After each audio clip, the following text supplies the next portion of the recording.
አለይኩም ወራህመቱላሂ ወበረካቱ። ውዶቼ ክርስቲያን ወገኖቼ ባላችሁበት ሰላም ብያለሁ። እንዴት ናችሁ? እኔ በጣም ደህና ነኝ አልሐምዱሊላህ። ያው ዛሬ በጣም ልቤ ተነክቷል። የኛ ነገር በጣም ነው የሚያሳዝነው ወላሂ። የዚች ልጅ ነገር በጣም አሳዝኖኝ ነው እግሯን የተቆረጠችው። በጣም ከባድ ነው። አላህ እንግዲህ ለቤተሰቦቿ አላህ እንዲያደርሳት ዱዓ አድርጉላት።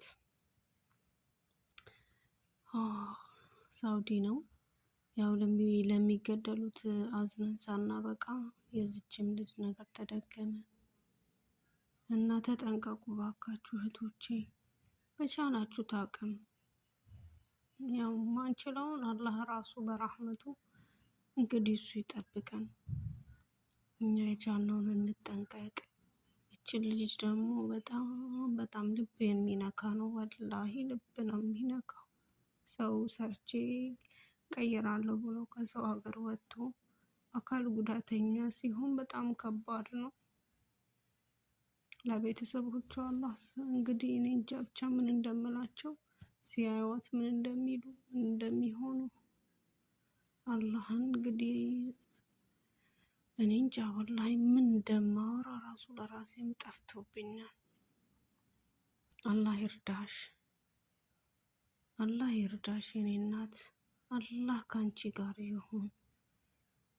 ሁላችሁም ተጠንቀቁ፣ በአላህ ተጠንቀቁ። አንድ ነገር እቺ ልጅ እንኳን ገና ሰው ቤትም አልገባችም እኮ ሰው ቤትም አልገባችም።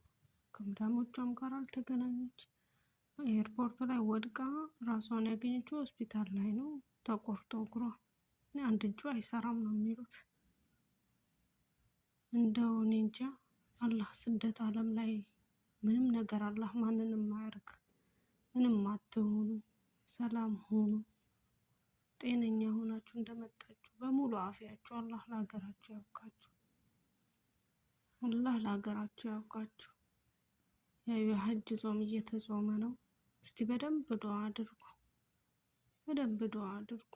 ወላሂ በጣም ይከፋል እንዲህ አይነት ነገር ስትሰሙ። ነገኛስ ምንድነው የምንሆነው? ምንድነው የሚደርስብን? ምንድነው የሚገጥመን? እኛም አናውቅም። አላህ እንግዲህ አላህ ይጠብቃችሁ፣ አላህ ይጠብቀን። ዶቼ ዱዓ አድርጉ፣ በዱዓ በርቱ። ወዳችኋለሁ።